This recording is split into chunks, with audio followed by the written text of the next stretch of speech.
I'm sure this has happened to you many times. They played a Scandinavian defense against you. You know it's not the best defense in the world, but you don't know how to punish it properly. Well, in this video, I'm going to show you several ways to punish this defense right here, the Scandinavian defense, using several opening traps that I'm absolutely sure many of your opponents will fall for. So let's get started. The first thing you should know is that whenever they play the Scandinavian defense, you must capture this pawn. Why? Because when you capture this pawn, what you're doing is bringing the queen to the center of the board. You're performing an attraction tactic. And once the queen is in the center of the board, you can attack it, gaining time and development. Okay? You've just developed a knight, and you're also attacking a queen that has to move. And when it moves, you'll have gained a tempo because you can continue developing. Very well. A very, very typical move, perhaps the most typical of all when we attack this queen, is for them to place it here on a 5. It's probably the most common move you'll face in most of your games. How are we going to continue? Well, we're simply going to continue with the move d4.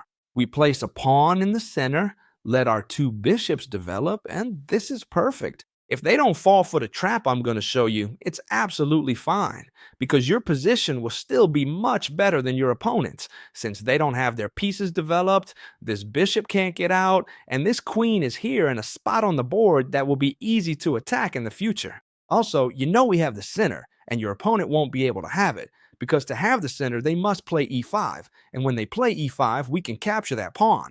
Therefore, they have to keep developing, for example, their pieces with knight f6.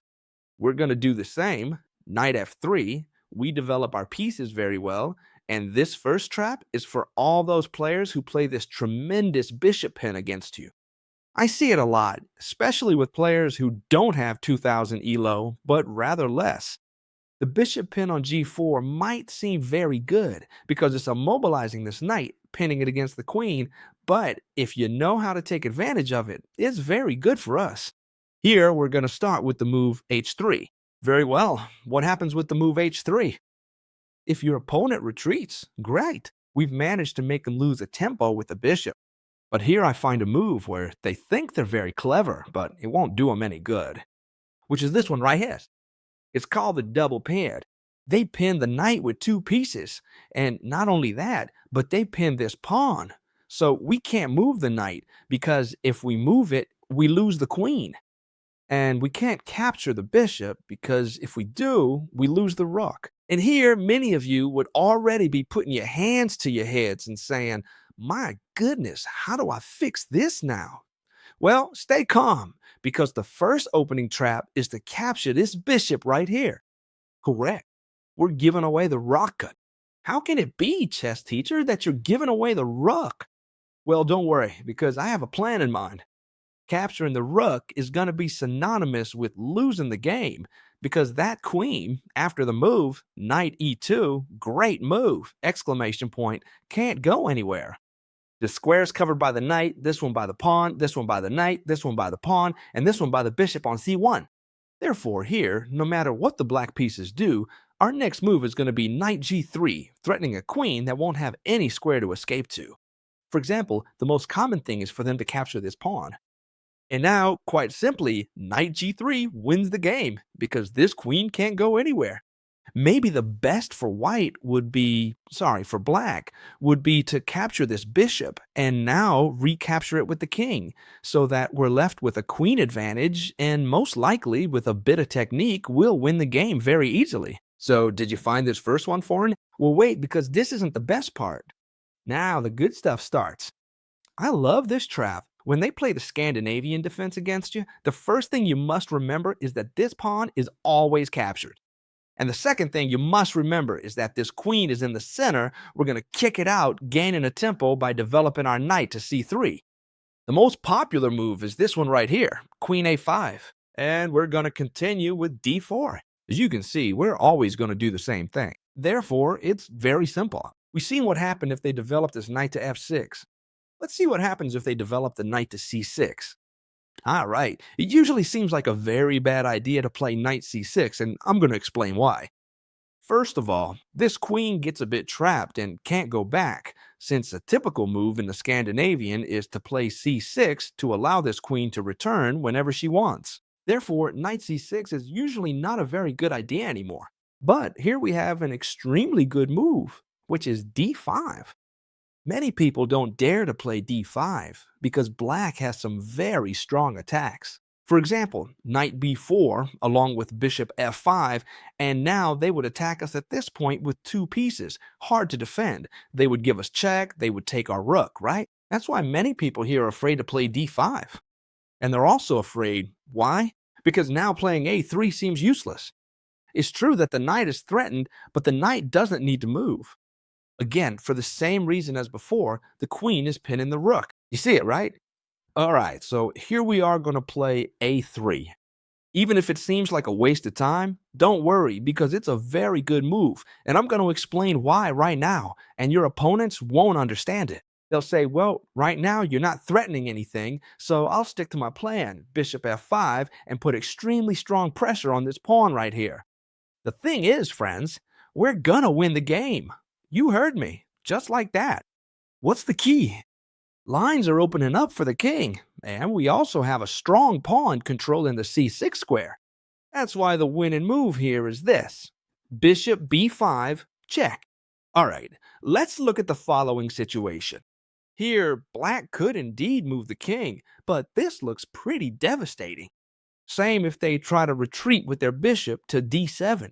First, because they're giving up their attack plan, and second, because after bishop takes and king takes, once again this king is stuck in the center of the board and likely in bad shape, since we could bring in the queen and all that. So the only logical looking response here, after bishop b5 check, is c6. And suddenly, this looks like a very good defense for black because no matter how much we capture, our opponents could recapture, and this pawn would be well defended by the knight, so they'd be threatening the bishop. However, here you simply have to do the following. Watch this. Pawn takes knight, double exclamation mark. We just won a knight. So the only way black can try to survive this is to accept the challenge and capture our rook. For now, we're down in material since we've given up an exchange. I mean, what is an exchange? A rook for a minor piece, either the knight or the bishop. In this case, it was the knight. But we'll continue our attack and win the game after the move d takes c6, as our opponents should practically resign by now. And I'll explain why.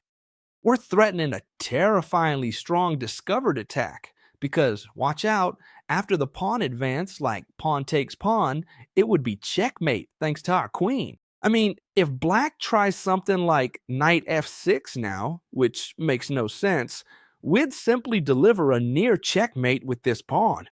Or else we'd capture this pawn given check, and if not, we'd capture the rook, promoting to another queen.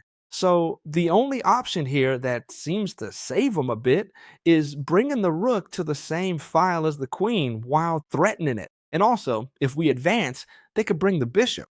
But here we effectively win the game with the pawn advance. Discover check. c7, checked. What must they do? Logically, they only have one move. They must try to go back with the bishop, because if they place the rook, we promote to a queen, checkmate. And when they go back with the bishop, we promote to a queen capturing the rook, check, and when they capture with the king, simply queen takes d7 would be checkmate. You're going to love this trap because we'll play it when they play the Scandinavian defense, but they won't recapture this pawn directly. Instead, they'll play knight to f6. This is what's known as the Stanford gambit. A lot of people play this gambit, and even more so nowadays. What is its purpose?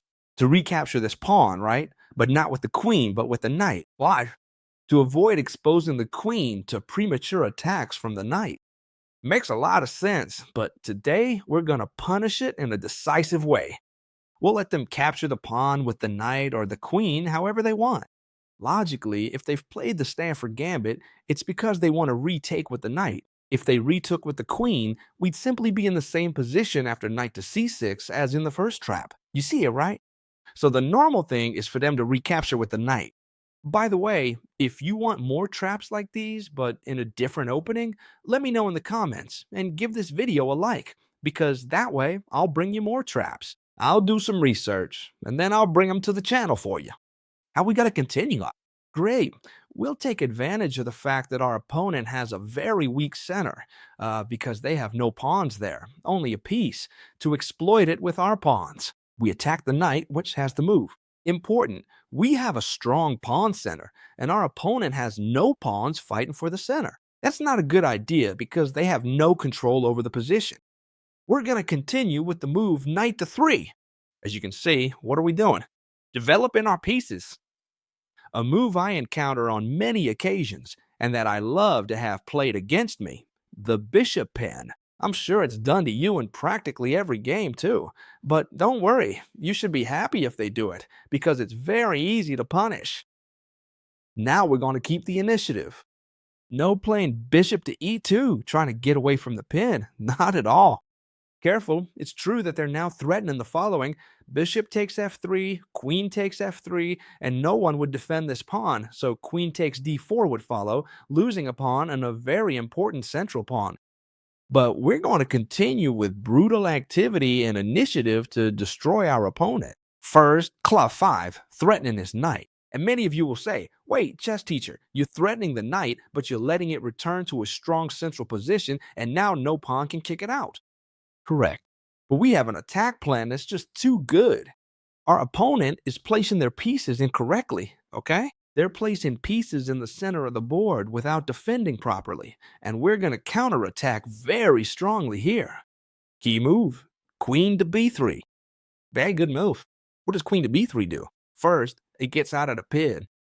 Second, it continues to defend the knight. In case they capture it, we could simply recapture with the queen. Third, it puts pressure on the central knight. And fourth, and most importantly, we are attacking the pawn on b7. This is the most important thing of all, because everything else is defended, but this pawn is not defended. There are sad ways to defend it, like queen c8, or even sadder still, bishop c8, yes. Queen c8 wouldn't be possible, because we'd capture the knight. Bishop c8 would be the saddest move in the world because we gain too much in development. We'd follow up with bishop c4, and then we could even enter given almost checkmate with bishop takes f7. That's why the most common move here is to defend this pawn with b6. And this is a mistake. Why is it a mistake? Because when they place all the pawns on dark squares, what happens to the light squares? They start to become very weak, and we can take advantage of them in a brutal way. Practically, we've won the game because we've understood the position and our opponent hasn't.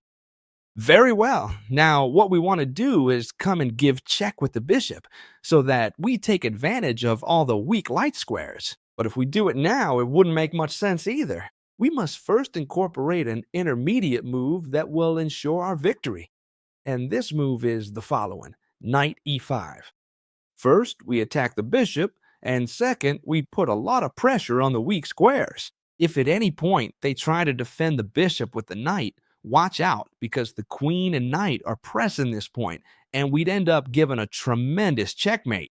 But of course, here opponents will realize that.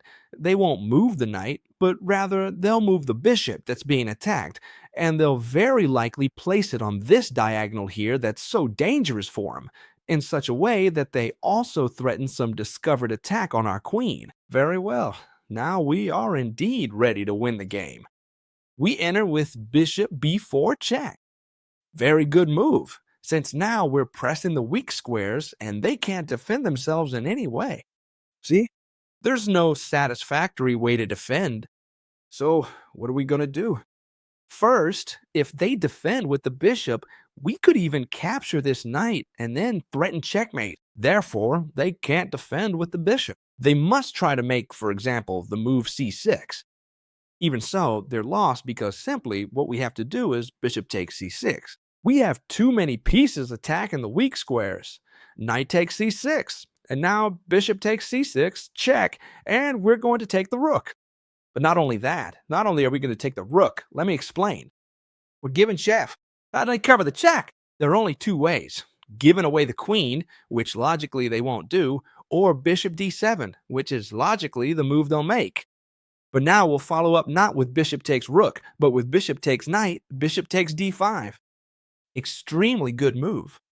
We're still threatening the rook, and now we have an extra knight, a rook they can't try to save because we deliver a massive checkmate with the bishop thanks to the bishop and queen battery and the fact that the king is trapped. Therefore, here, they should stop the checkmate. And now we could actually capture the rook.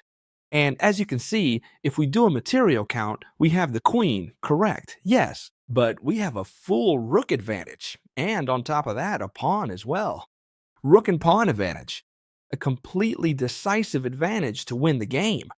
This is one of my favorite traps against the Scandinavian defense. When we capture and threaten the queen, many people say, well, I'll just move the queen back to the start where it was, initially located, and that way I avoid problems. But when they do this, we have a trap available that drives me crazy.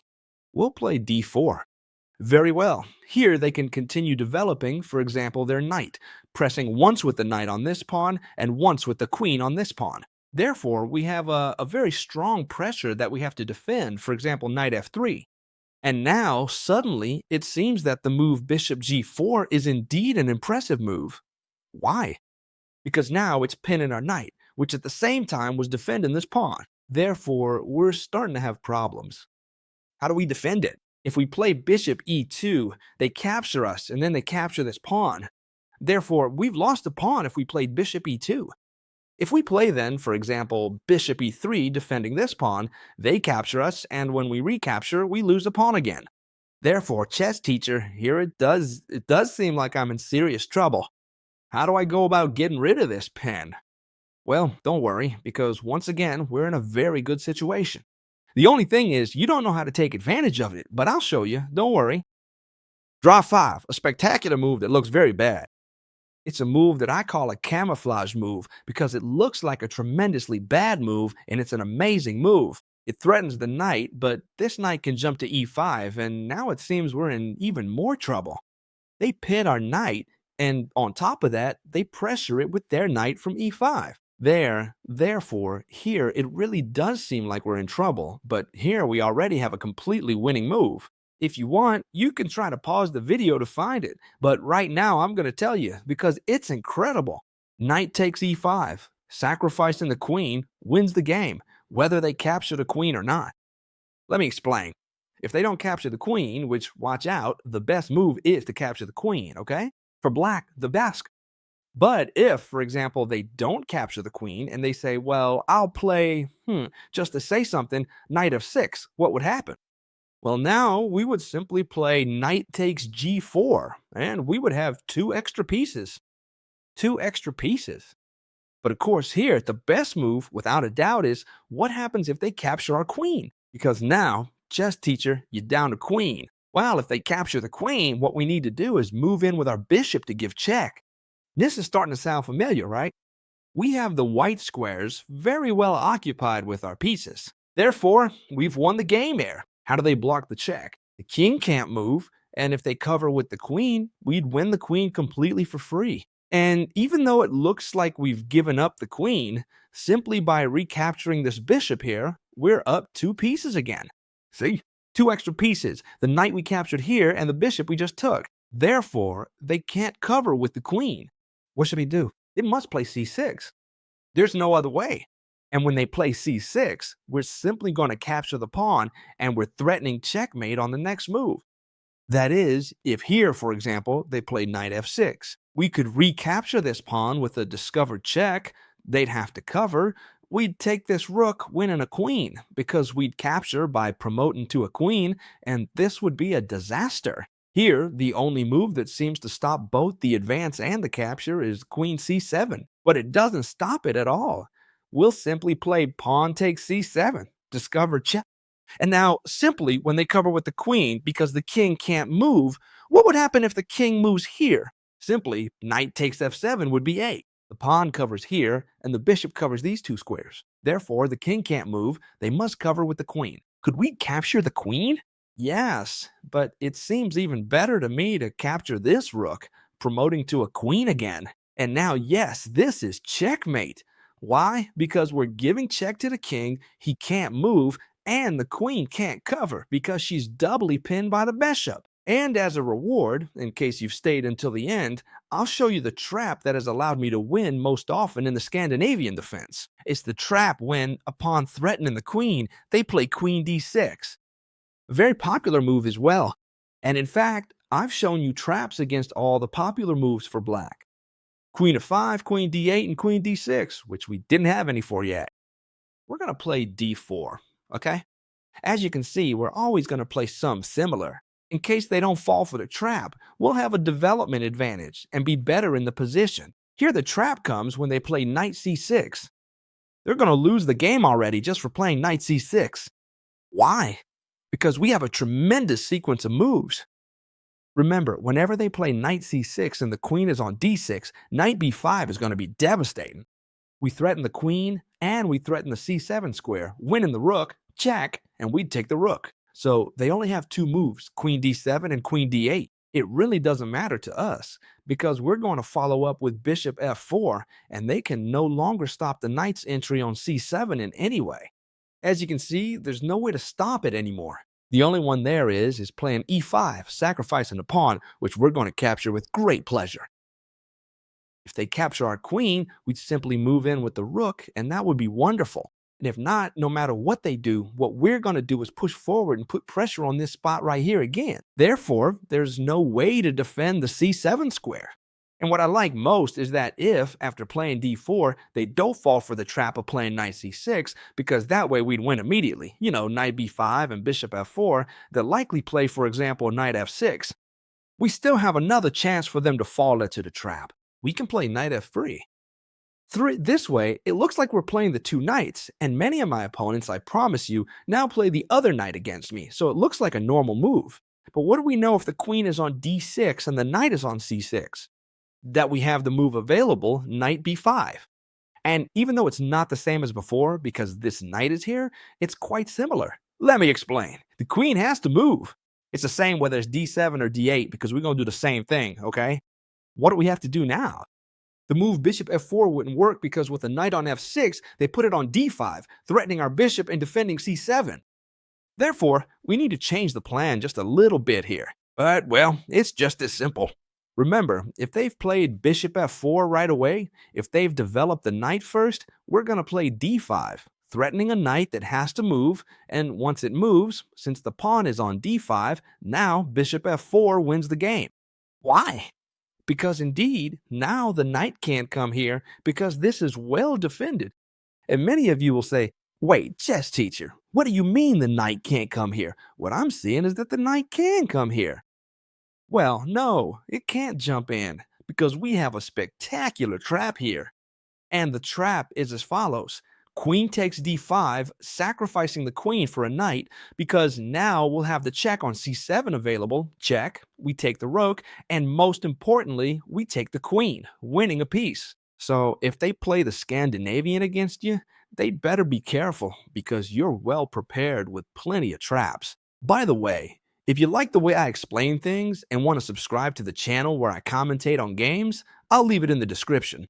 Simply for those of you who feel like improving a bit more by watching commentated games. That's all. It's not an obligation or anything, just for those who feel like it. You have it in the description, Chess Teacher Games. I hope you loved this video. Let me know in the comments which opening you want me to show you brutal traps for. I'm going to research them and record them. And now, we'll see each other in the next video, friends. Goodbye.